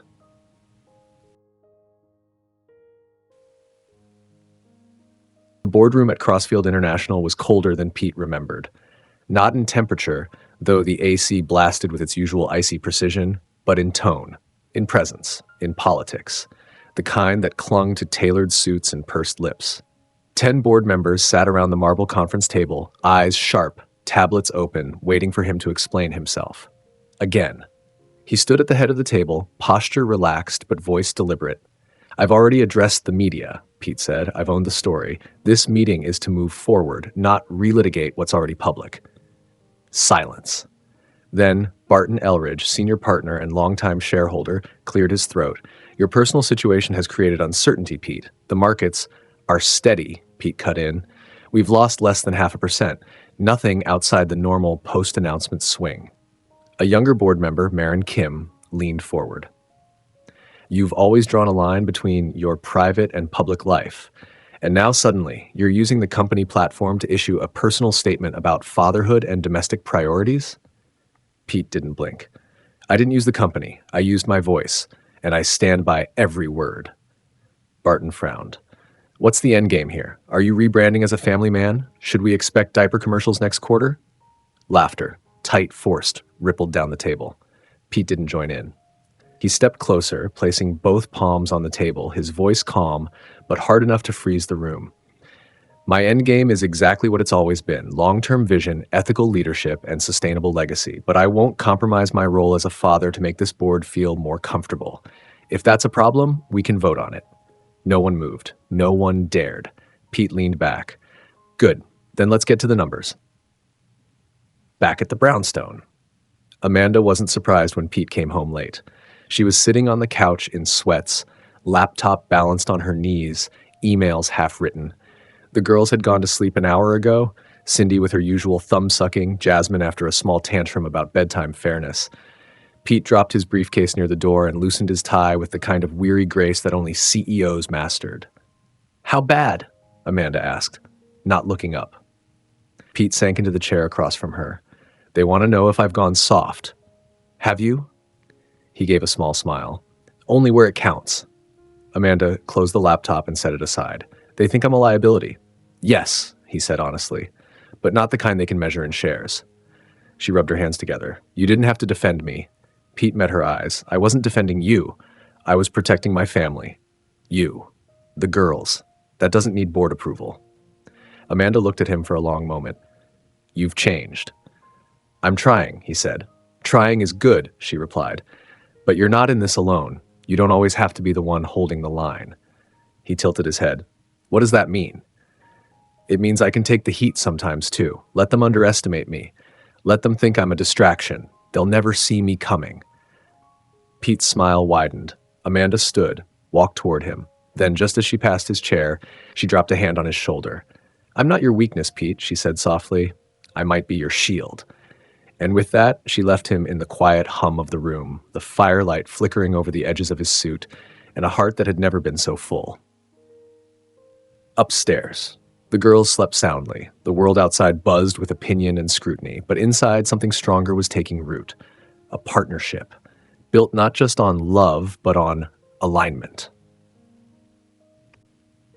The dining room had never seen this much color. Crayon drawings were taped to one wall, a paper crown rested on a charger plate, and the twins had insisted that every chair be wrapped with a pink ribbon, because special dinners need decorations, Jasmine had declared. Pete stood in the kitchen doorway, sleeves rolled up, watching Amanda move around the space like she belonged there. She wore an apron she'd borrowed from the pantry, navy blue with a faded Crossfield Foundation logo. Her hair was loosely tied back, strands framing her face as she sprinkled fresh herbs over the pasta dish she'd somehow made in 30 minutes flat. You're dangerous, Pete murmured, stepping beside her. Amanda arched a brow. Because I cook? Because you look like this is your kitchen. She froze for a second, just a breath, then turned back to the pasta. It's not. But it could be, he said. Amanda didn't answer. Instead, she reached for the serving spoons and called, Girls, dinner! Footsteps thundered down the stairs. Cindy arrived first, dragging a stuffed animal behind her. Jasmine followed, dramatically pretending to faint from hunger. They all gathered at the table, Pete pouring water, Amanda handing out plates. It was loud and imperfect and messy, and it was perfect. Jasmine pointed her fork. Daddy, you have to say the toast. Pete blinked. I do? Yeah, Cindy added, because you're the tallest. Amanda stifled a laugh. That logic checks out. Pete stood awkwardly, glass in hand. All right, a toast then. He looked around the table, his daughter's eyes wide and waiting. Amanda, quiet but open. He cleared his throat. To unexpected beginnings, to brave girls, and to the people who teach us that family doesn't have to be planned to be right. They clinked glasses, juice, water, and a cautious sip of wine. And then they ate. Real food, real conversation, real laughter. Jasmine made up a story about moving to Boston. Cindy asked if she could name a star. Amanda listened, smiling more than she realized. Pete barely touched his plate, too focused on memorizing every second. At one point, Amanda caught him staring. What? She asked softly. Nothing, he said. I just forgot what this felt like. She didn't press, but her expression softened. After dinner, Amanda insisted on clearing the table. Pete offered to help, but she waved him off. Go handle bath time. Good luck convincing Jasmine to wash her hair, he laughed. You're cruel. She smirked. I'm strategic. While Pete led the girls upstairs, Amanda stayed behind. She took her time rinsing plates, wiping down counters, soaking in the quiet hum of satisfaction that came with belonging. When she finally went upstairs, she paused outside the bathroom. Inside, Pete was crouched beside the tub, his sleeves wet, bubbles everywhere. Jasmine had a washcloth over her eyes. Cindy sang something unintelligible. Pete looked up, spotted Amanda, and smiled. "You were right. She resisted the shampoo." Amanda leaned against the doorframe. "Told you." He didn't say it, but in that moment, he looked at her like she was the only thing in the room that mattered. Later, after the girls were tucked in, Pete walked Amanda to her door. She turned, hand on the knob. "Thank you," he said. "For what?" "For making this feel like home." She hesitated. Then, so quietly he almost missed it. "You're welcome." She didn't invite him in. He didn't ask, but neither walked away quickly. Eventually, Amanda opened the door. Pete stayed just a second longer than necessary, and in that pause, something lingered. Hope. The house was still. Amanda and the girls had gone to bed. Their laughter lingered like perfume in the hallways, soft and sweet, impossible to ignore. Pete Crossfield stood in his private study, staring at a slim white box on the edge of the bookshelf. It had been there for months, unopened, waiting. Inside were letters, his mother's. Eleanor Crossfield had written them in the final weeks of her illness, insisting that handwritten thoughts carried something eternal. Pete had avoided them, telling himself it was because he was too busy, too consumed with work, but really he had been afraid. Afraid of what her words might ask of him, afraid they'd see through the man he'd become. He opened the box slowly, the scent of linen paper and time-worn ink rising to meet him. The top envelope was marked in her graceful, looping script. "To my son, when you're ready to building empires and start building a life." Pete sat down. Hands trembling, he unfolded the letter and began to read. "My dearest Peter, if you're reading this, I'm gone, and you've finally slowed down long enough to open something that doesn't have a dollar sign attached to it. I say that with love, but also with a little frustration. You've always been brilliant, fearless, relentless. But somewhere along the way, you forgot that legacy isn't made of skyscrapers and mergers. It's made of hearts, of choices, of the people who hold your hand when the lights go out. I've watched you chase everything except peace, and I've wondered, when will you stop building walls so high that no one can climb them to reach you? You were meant for more than power, Pete. You were meant for love. I hope someday you remember that, and I hope someone, maybe someone unexpected, reminds you how to live beyond the suit. Love, Mom." Pete didn't realize he was crying until a single drop hit the bottom of the letter. He stared at it, unmoving, heart aching in a way he hadn't let himself feel in years. Eleanor had always seen him. Not the CEO, not the image. Him. And she had known. Even before Amanda, before the girls, before he knew what he was missing. She had known he needed something more than ambition to be whole. Later that night, Pete stood in the doorway of the girls' bedroom, watching Cindy and Jasmine sleep under the twinkle lights Amanda had strung above their beds. Amanda stepped up beside him, holding 2 glasses of water. "You okay?" she asked softly. Pete took one of the glasses, then held up the letter. "My mom, she left these for me." Amanda's expression softened. "She was always kind. She was always right." Pete's voice cracked. "Even when I didn't want her to be." Amanda rested her shoulder gently against his. "What did she say?" "She told me I needed to stop building empires and start building a life." Amanda hadn't meant to linger. After Pete showed her the letter, after they stood together outside the girls' room, something in the air had shifted. Not dramatic, not seismic, but present, like a low hum beneath the floorboards of the life they were now tiptoeing into. She'd returned to her suite, closed the door, and tried to sleep. But her mind kept circling the same question. What if this isn't real? Not the kids, not Pete's gestures, but this version of him. The one who said all the right things, who tucked bedtime blankets and read his mother's letters like scripture. Could she trust it to last? Or was it all still just temporary?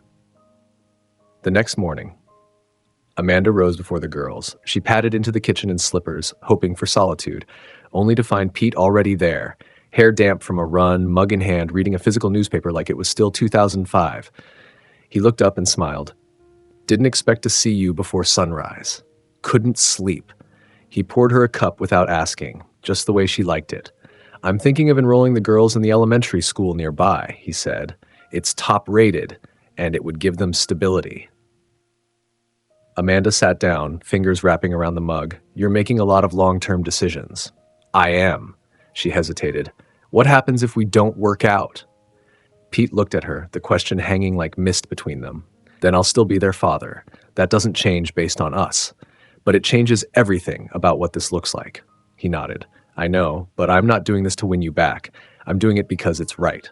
Amanda stared into her coffee. You say all the right things now. I mean them. I know, she said quietly. That's what makes it harder. Later that day, Amanda took the girls out without Pete, just the three of them. She needed air, space, a reminder of what life had been before the chaos returned in a custom-tailored suit. They visited the bookstore downtown, browsed children's titles, and picked up a new bedtime story. Cindy chose something about stars and astronauts. Jasmine wanted a mystery. As they left the shop, Amanda caught her reflection in a passing window. She looked tired, but not in the usual motherhood-exhausted way. This was different. It was the fatigue of uncertainty. That evening, Pete was in the office when Amanda returned. She stood outside the door, listening to his voice through the crack. Steady, strategic, professional. He was talking about a new acquisition. It hit her, in that moment, how easily he moved between worlds, and how long she'd lived in just one. When he hung up, she entered. Quietly. Pete looked up, startled.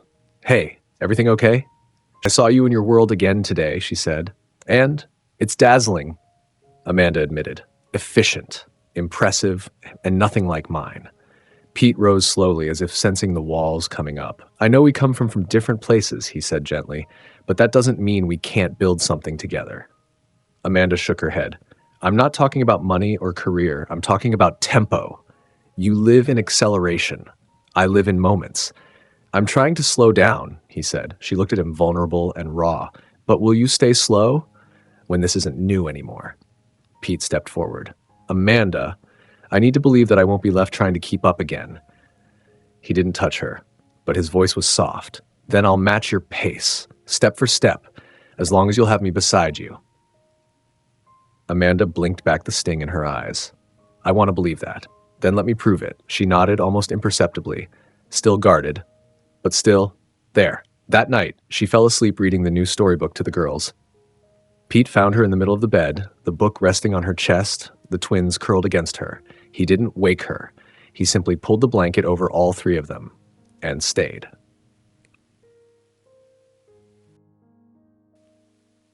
The day unraveled gently. No press, no boardroom interruptions, no headlines looming overhead, just a cloudless sky, an open schedule, and the sounds of Cindy and Jasmine building a fort in the living room with every blanket in the house.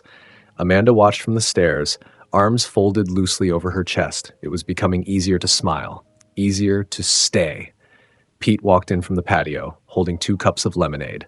Fortress inspection? He asked, handing her one.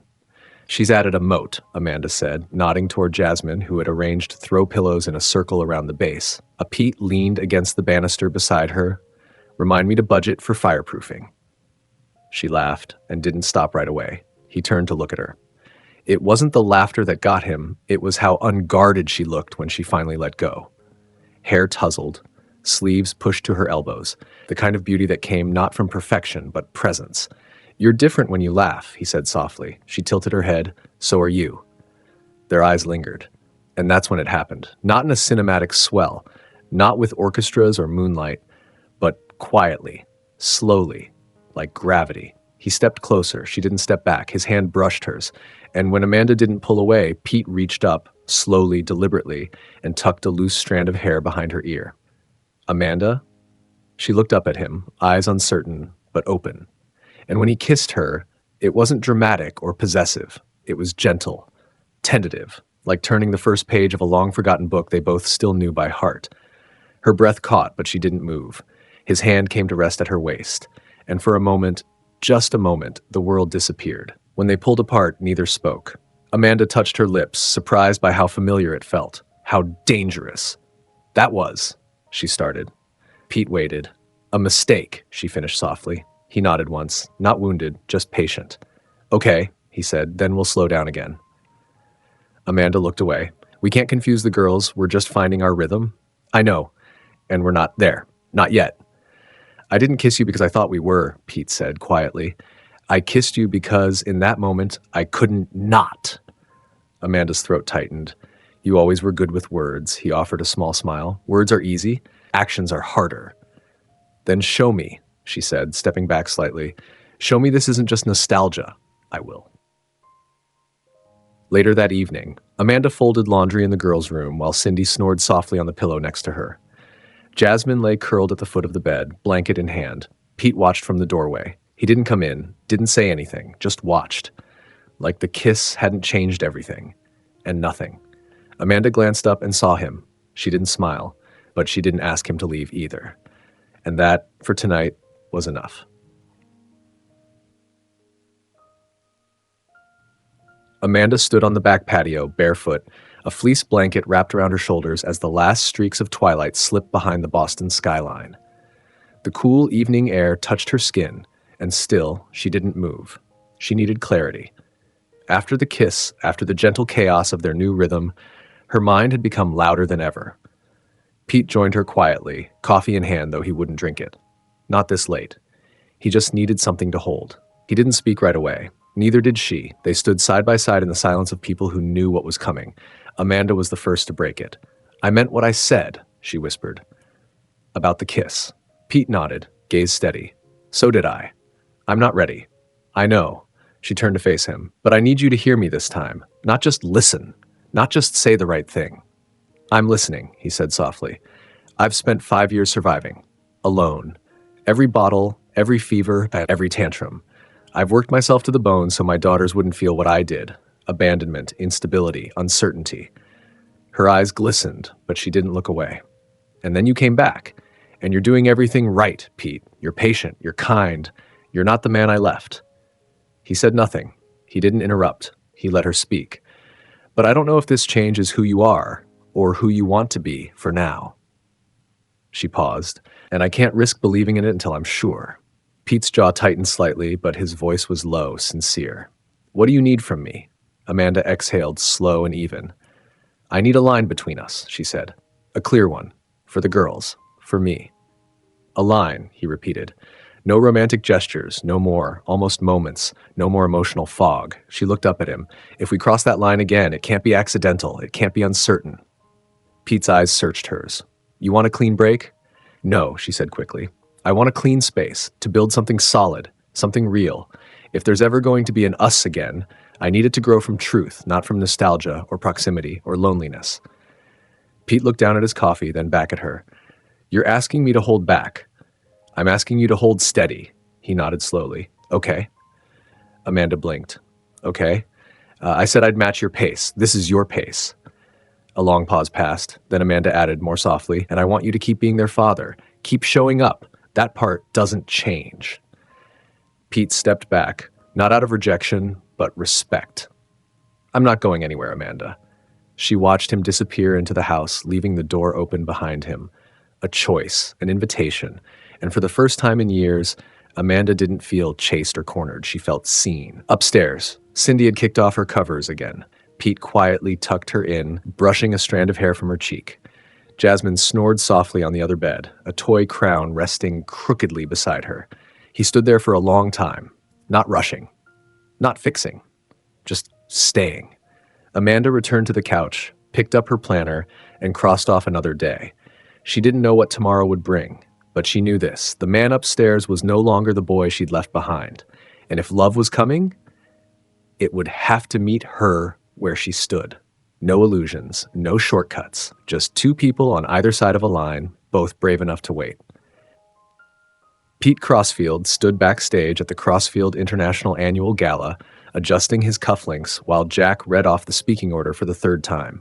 He wasn't listening. He was thinking about Jasmine's spelling test, Cindy's first swimming lesson, Amanda's expression when he left the house that evening. Neutral, cautious, but not closed. He'd promised to hold the line.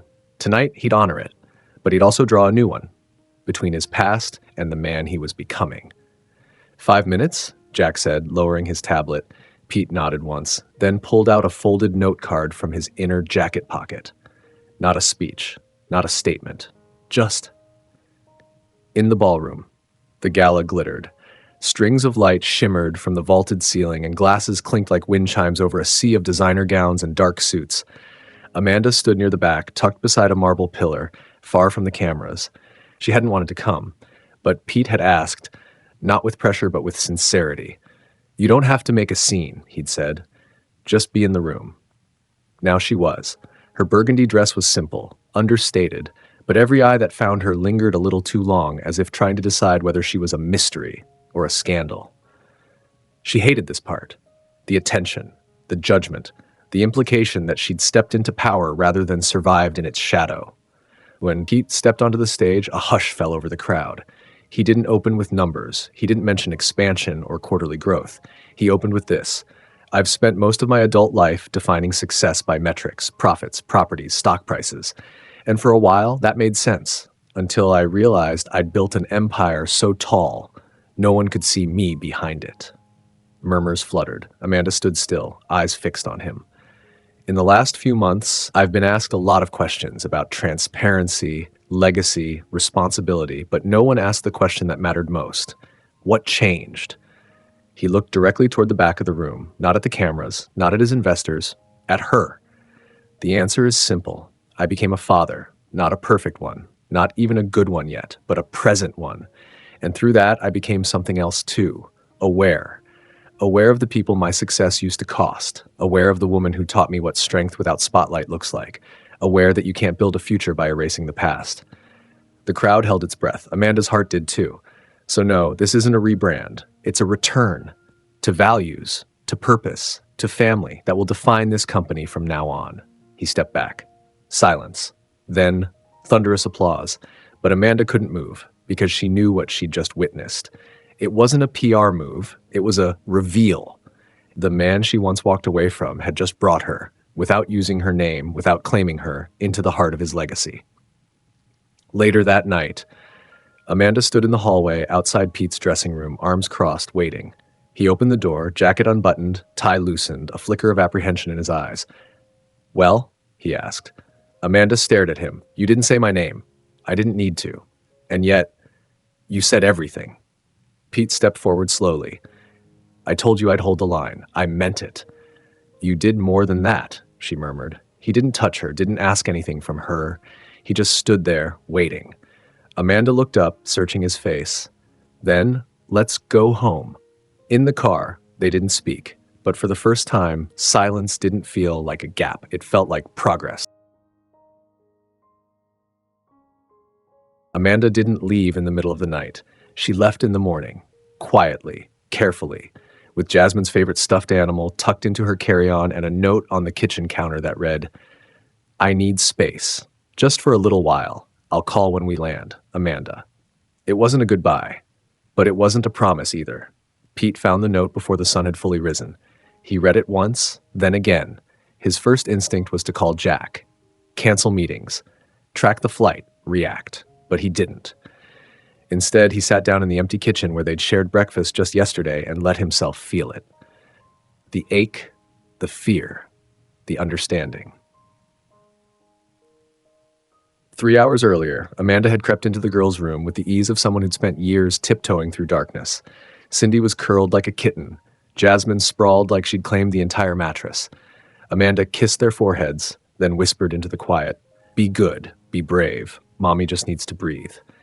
Then she slipped out of the house that had somehow become a home. Not because it wasn't working, but because it was. And she wasn't ready for what that meant. On the plane, Amanda sat by the window with Jasmine in the aisle seat beside her and Cindy in the middle, her head already resting on Amanda's arm. They were flying to her sister's house in Santa Monica, something she'd postponed weeks ago. It wasn't about escape.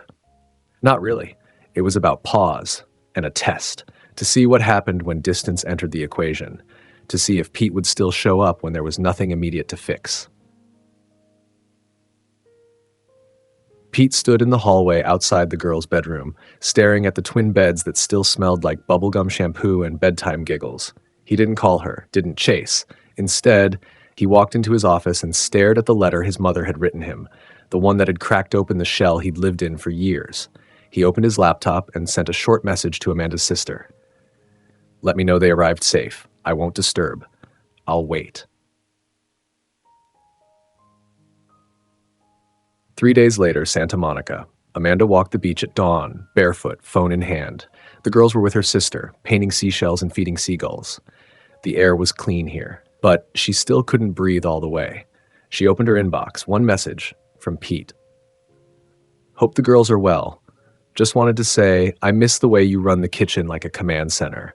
I miss Cindy's questions, Jasmine's forts, but I'm not asking you to come back. I'm just reminding you that there's still space for you here.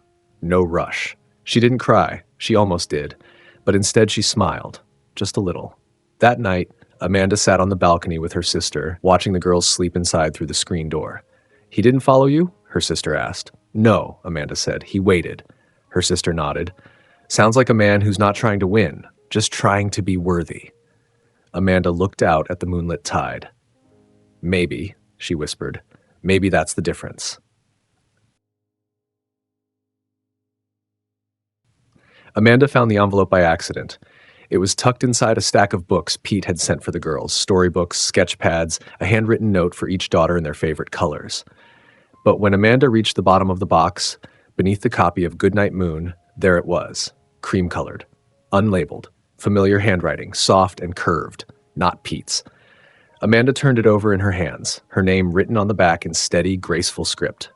Amanda Wells. Her pulse skipped. She opened it. Dear Amanda, if Pete ever gets smart enough to send this, I hope this finds you well, and I hope you forgive the intrusion, but I felt deep down that there might come a time when my son would need you again, and that you, perhaps more than he deserves, might give him the chance. So here I am, writing a letter to a woman I never got to meet, but feel like I already know, because I see your fingerprints on my son's heart. Amanda paused, blinking rapidly. Her throat tightened as she continued reading. You must be strong, brilliant, brave. To walk away from a man like Pete Crossfield takes all three. To stay away from him takes even more. But to let him back in? That's not weakness, Amanda. That's wisdom. It's courage. It's love that chooses growth over safety, and he will grow. I saw it before he did. That's why I left you this letter, because I think he'll fight for you someday. And I want you to remember, if it feels terrifying, you're probably doing it right. With love, Eleanor Crossfield. Amanda folded the letter slowly, reverently. It was the strangest sensation, being seen by someone she'd never met, not judged, not analyzed, just understood.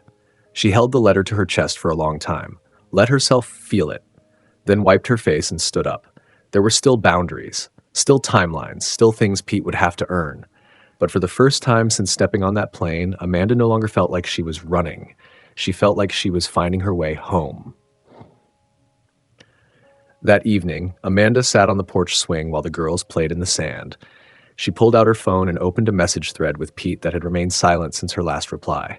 She typed, I found the letter. She was right about you, and maybe about me too.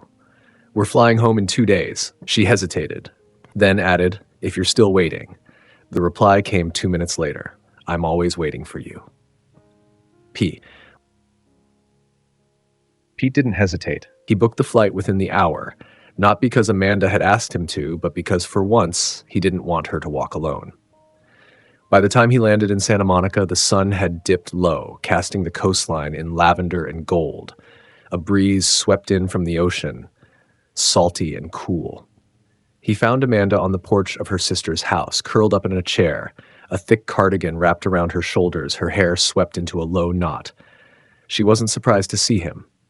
She just looked up, quiet and composed, as though she'd expected this version of him would finally understand timing. You came, she said. I wasn't going to, Pete admitted. I wanted to respect your space. She waited. But then I realized space doesn't always mean silence. Sometimes it means showing up anyway. Amanda looked away toward the yard where the girls were gathering seashells. They don't know you're here yet. I won't say anything, not unless you want me to. Her jaw worked for a moment before she spoke. I spent most of the week trying to convince myself I'd made a mistake leaving, then the rest trying to convince myself I hadn't. Pete stepped closer. And now, Amanda met his eyes. Now I think I needed to leave, not to run, but to breathe. He nodded. That's fair. And you didn't chase me, she added softly. You waited. That mattered. I told you I would. She studied him in the soft light. There was something in his face she hadn't seen before. Humility. Stillness. The sharpness he wore in business had dulled here, in the lull of sea air and second chances. I found the letter, she said finally. Pete blinked. From my mom? Amanda nodded. She knew we'd get here eventually. He swallowed. She always saw too much. She saw enough. Pete sat down in the chair beside her, not touching, not assuming, just close. She called me wise, Amanda murmured, for leaving you, for maybe choosing you again. She was smart, Pete said, but she underestimated how much I had to unlearn to deserve a second chance. Amanda wrapped her arms around her knees. You said you didn't want to win me back, but sometimes, Pete, it feels like that's still what you're trying to do. I'm trying to build something with you, he said gently. Winning was never the point, not after I met our daughters, not after I saw the kind of woman you became without me. Amanda turned to him. And what do you see now? Pete didn't rush. He let the silence bloom between them. Then, I see the woman I want to build a life with, even if she says no. Amanda laughed softly, the sound laced with disbelief. You say that like you're okay with losing. I'm not, he said. But I've lost you before. I know what it costs, and I'd rather be beside you in friendship than nowhere at all. Her expression shifted, wary but softening. You're not who you were. No, Pete said, and neither are you. They sat there side by side as the sky deepened and the girls came running up the steps shouting about seashells and sandy toes. Jasmine stopped short. Her eyes widened. Daddy? Pete smiled. Hey, princess. Cindy squealed and launched herself at him, arms around his neck, her voice muffled by his shoulder. You came. Amanda stood slowly, watching it all unfold, her girls tangled in their father's arms, her heart trying to catch up to her truth. And Pete, silent, still, present. He didn't need a speech this time. He'd already said everything by being here. The girls fell asleep early. Too much sun, too much sand, too much squealing excitement after Pete had arrived like a real-life plot twist. Amanda tucked them in, smoothing Cindy's curls off her forehead and slipping Jasmine's toy crown back under her pillow. When she stepped out onto the porch again, Pete was still there, waiting, not hovering. Barefoot now, his tie gone, shirt sleeves rolled, sunset lingering in the folds of his expression. Your sister went to bed, he said gently. I think she likes me. She tolerates you, Amanda corrected, which is her version of love. Pete smiled. Then we're even. They stood in silence for a long moment. Then Amanda walked past him and sat on the porch steps. He followed, careful to leave a respectful space between them. The air was warm, rich with salt and orange blossoms. And finally Amanda spoke. I spent the last few weeks waiting to catch you in a lie. Pete didn't respond. He waited. I kept looking for the crack, like the moment you'd slip back into the man I left, the one who thought love was transactional and vulnerability was weakness. She turned toward him, but it never came. Pete's voice was quiet, because that man's gone. Amanda looked at her hands, or maybe he just grew up. Pete tilted his head, thoughtful. I think grief made me honest, and fatherhood made me humble, but you made me want to stay. A breeze picked up. Amanda closed her eyes. I'm scared, she whispered. I know. If I let you all the way back in and you leave again, I won't. Amanda opened her eyes. You say that like it's a vow. It is. She turned to face him fully. Then say it. Pete's gaze never wavered. I promise you, he said, steady and sure, that I won't leave again. Not you, not them. Even if you don't choose me, even if you never say the words, I'm here. This time, I stay. Amanda didn't move for a long time. Then, finally, she reached across the small space between them and took his hand. Not a kiss, not a label, but a gesture, a choice. The beginning of yes. Later that night, Amanda lay awake, the window open to the sound of waves. The letter from Eleanor rested on the nightstand beside her phone, beside her heart. She didn't need fireworks, or declarations, or headlines. She just needed that porch, that voice, that promise. And the man who, against all odds, had finally learned how to stay. The decision was made over pancakes. Not a dramatic kiss, not a sweeping speech, just Cindy giggling at syrup mustaches, Jasmine announcing she wanted a desk in both houses, and Amanda looking at Pete across the table and saying, we're ready. That was it. No fanfare, no fear, just truth. 2 weeks later, boxes lined the front hall of the Crossfield brownstone. Some were taped with the chaos of children's help. Stickers, smiley faces, scrawled labels like stuffed things and mommy's warm clothes. Amanda stood in the foyer, hair pulled into a messy bun, clipboard in one hand, calm she hadn't felt in years settled around her like a familiar coat. "I can't believe we pulled this off without anyone breaking a leg," she murmured. Pete walked in from the car, carrying another load, sweat at his collar. "There's still time," she smirked. "That's encouraging." He paused beside her, scanning the mess with affection. "This looks nothing like the kind of life I planned." "Good," Amanda said. "Maybe this time we won't need a blueprint." Upstairs, the girls raced from room to room like explorers in a new land. Jasmine claimed her fortress corner. Cindy immediately began rearranging drawer space for her very important rock collection. Amanda watched them from the hallway, a smile tugging at her lips. Pete came up behind her, a box under one arm. "They're already negotiating property lines." "They take after you," she said. He laughed. "They take after you. I just provide the square footage." Amanda turned slowly to him. "You're sure about this?" He met her eyes, serious now. "I was sure the moment I saw you on that plane." She didn't look away. "Then let's do it," she said. Messy, loud, real. That evening, they ordered takeout and ate on the floor, paper plates, sparkling water, crayons rolling under the table. Cindy fell asleep mid-sentence. Jasmine curled against Amanda's side and whispered, "This feels like the beginning." Pete looked across at Amanda. She met his gaze. "It is," she said.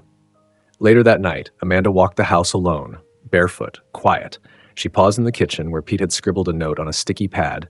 "Milk, eggs, and your favorite tea. Welcome home." She stood in the center of the space, letting the words settle. Home. Not just a place. A choice. A rhythm. A man who'd stopped chasing perfection and started learning presence. She turned off the light and for the first time in years, slept in his bed, not as a guest, but as someone who'd moved in and wasn't leaving. Pete had never been this nervous, not during IPO week, not during investor standoffs, not even when Amanda walked back into his life with two girls who unknowingly shared his eyes. Because this wasn't about numbers or image or recovery. This was about risk, the kind that couldn't be hedged. The morning after moving in, Amanda padded into the kitchen in flannel pants and one of Pete's old t-shirts, her hair pulled up, her cheeks still pink from sleep. He was already at the stove, flipping pancakes that looked surprisingly edible. "You're cooking?" she asked, rubbing her eyes. He shrugged. "You moved in. I felt inspired." Jasmine ran into the room barefoot and flopped onto a stool. "Mommy, Daddy said today's a celebration day." "What are we celebrating?" Amanda glanced at Pete. "Should I be worried?" Pete smiled. "Only a little." Later that day, he planned it simply. No grand event. No sweeping stage. Just a quiet afternoon in the backyard under soft string lights and the beginnings of summer green. Amanda was reading on the porch swing while the girls chased bubbles across the lawn. Pete stepped outside, holding something small in his palm. Nothing flashy. No velvet box. Just a folded piece of paper, worn at the corners from how many times he'd touched it. Amanda looked up. "You okay?" He nodded. "Better than okay." He crossed to her, knelt, not dramatically, but steadily, one knee on the grass, level with her, not towering over. "Before you panic," he said, "this isn't a proposal." She blinked, thrown. "It's a question," he added. He held up the paper. She took it, brows drawn. It wasn't a ring. It wasn't a legal document. It was a drawing. Done in crayon. Stick figures. 2 adults. 2 children. A house with stars above it. In the corner, scrawled in Cindy's handwriting, "Mommy plus Daddy equals yes?" Amanda pressed her lips together, the paper trembling slightly in her hands. "I didn't ask them to draw it," Pete said softly. "They just did. And it made me realize I don't need to ask you to marry me today. I just need to ask, do you want a life together? In whatever form you're ready for. Whenever you're ready for it." Amanda looked up at him, her eyes glistening. "I've already moved in," she whispered. "Moving in isn't staying." A long beat passed. Then she folded the paper carefully, holding it to her heart. "I do," she said. His breath caught. "I want a life with you. Not tomorrow. Not someday. Now." He stood slowly and she rose with him. They didn't kiss yet. They just stood close, foreheads touching, breath shared. And then Jasmine yelled from the swing set, "Did she say yes?" Amanda laughed, a sound full of tears and joy and disbelief. "Yes," she called. Pete whispered, "So now what?" She looked up. Now we start the rest. That evening, Pete pulled Amanda into the kitchen as the girls slept.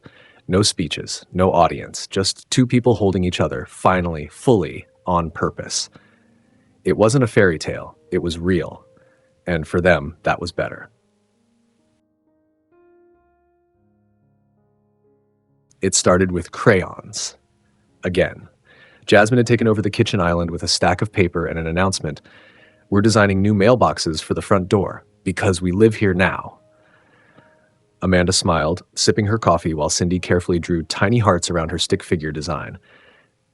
Pete was reviewing emails nearby, but kept glancing up, half interested in the art, half fascinated by how easily this little moment felt like a lifetime. Then Jasmine asked it, "Mommy, should I write our last name as Wells or Crossfield?" Amanda blinked, Pete froze, and Cindy, ever helpful, chimed in, "I want to be both." Amanda set her mug down carefully. She hadn't thought this would come up, at least not yet. They had just begun living under one roof, just begun choosing each other again. There was no blueprint for how or when to answer a question like that. "Why do you ask?" Amanda said gently. Jasmine shrugged. "Because Daddy's Crossfield. But you're not, and we are you, but we're also kinda him." Pete cleared his throat. "You're completely both." Amanda met his gaze. This was more than a mail label. This was legacy. This was belonging. That afternoon, Amanda found Pete in his office, the drawing still sitting on his desk, a little mailbox with 2 hearts and a last name scribbled in uncertain, colorful letters, Wells Crossfield. She leaned on the doorframe. That caught me off guard. Pete looked up. "Me too. I didn't expect it to sting," she said quietly, "not because I want to erase myself, but because for 5 years it was just me, just Wells." Pete stood, walking over slowly. "You were never just anything." Amanda nodded. "I know, but it's strange thinking about names now. It's not just paperwork, it's identity, and I don't want the girls to think they have to pick a side." Pete reached for her hand. "They don't," he said, "and neither do you. This isn't about erasing a name, it's about making space for all of them." Amanda exhaled. "So what does that look like?" He smiled gently. "It looks like Jasmine's idea, a hyphen, a bridge." She looked down at their hands. "Wells Crossfield." "It's not traditional," he said, "but nothing about us is." Amanda was quiet for a long moment. Then, "I think I like it." That evening, Pete called the girls into the living room, where Amanda sat with a marker and a fresh stack of paper. "We want to ask you both something," she said. Jasmine perked up. Cindy flopped dramatically onto the rug. "What if we used a new name?" Amanda continued. "One that had all of us in it." Cindy sat up. "All of us, yes. A name that says we're one family." "Like Wells and Crossfield?" Jasmine guessed. Pete nodded. "Exactly." The girls stared at each other. Then Jasmine grinned. "I like the sound of that." Cindy clapped. "Can we make bracelets?" Amanda laughed. "Sure, but one thing at a time." Amanda sat in bed, watching Pete help the girls hang their crayon nameplates on their bedroom doors. The lines were crooked, the tape barely held, but the names were clear. Cindy Wells Crossfield. Her chest ached in the best way, because this wasn't a symbol of possession. It was a choice. To belong. Together.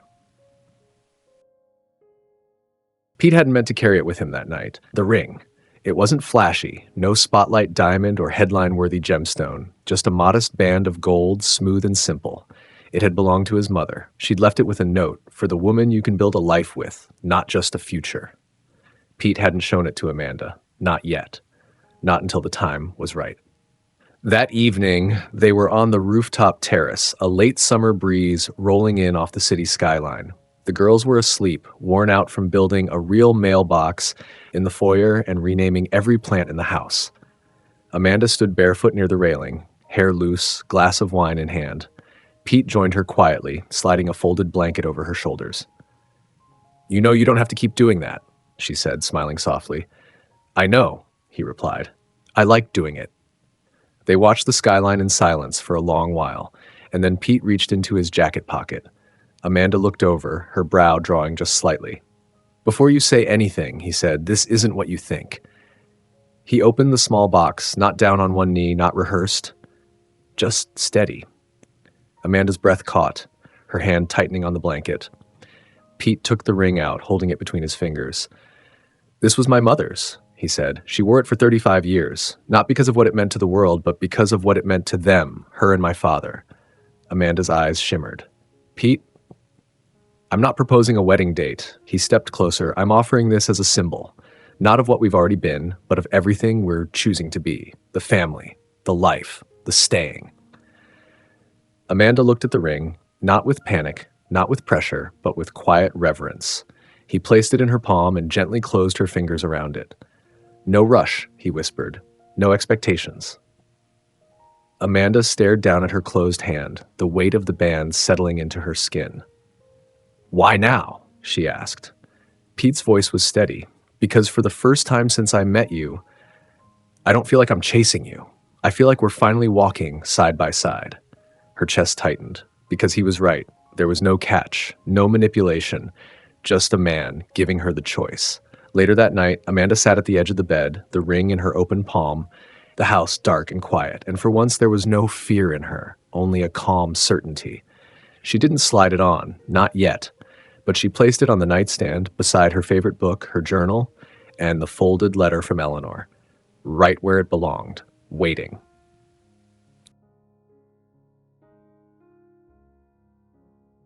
The airport looked the same, that was the strange part. Same white-tiled concourse, same buzz of announcements over the loudspeaker, same glowing sign over gate 14A. But Amanda was different. So was Pete. And this time, they weren't arriving separately, they were leaving together. Flight 227 to San Diego, now boarding at gate 14A. Pete had offered the idea days earlier, a quiet getaway, just the four of them. No headlines, no investors, no pressure. Just ocean, sun, and space. Amanda had agreed before she could second-guess herself. Now Cindy sat in a rolling suitcase, giggling while Pete wheeled her toward the gate. Jasmine clutched a travel coloring book in one hand and Amanda's fingers in the other. I want a window seat, Jasmine announced. So do I, Cindy added. Pete glanced over his shoulder. We'll arm wrestle for it. Amanda smiled. You'll lose. Pete turned, walking backward just to look at her. That's the idea. At the gate, Amanda sat with the girls while Pete stepped away to grab water bottles. When he returned, he handed one to each of them, then leaned down and whispered in Amanda's ear, Same airport, different ending. She looked up at him, then reached into her carry-on and pulled something out, small, glinting. The ring. Quietly, she slid it onto her finger. Pete's breath caught, his hand stilling mid-motion. You sure? He asked, voice low. Amanda looked at her daughters, then back at him. I'm sure, she said, not because he asked, but because she chose, because she wasn't boarding this plane alone. On the flight, Cindy fell asleep first, head in Pete's lap. Jasmine watched a cartoon with headphones while Amanda leaned against Pete's shoulder, her hand resting lightly on his. No one looked twice, no one whispered. They were just another family in row 14, and somehow that felt like the most extraordinary thing in the world. Later in the air, Amanda whispered, Do you remember the first time we were here? Pete nodded. You were trying to disappear. You were trying to avoid your own heart. And now? She smiled. Now we're running toward something. Pete kissed her temple. Together, he said. As the plane cut through clouds and sky, as four names shared a boarding pass, a row, a future, the love story that had once unraveled at an airport finally took flight. Together.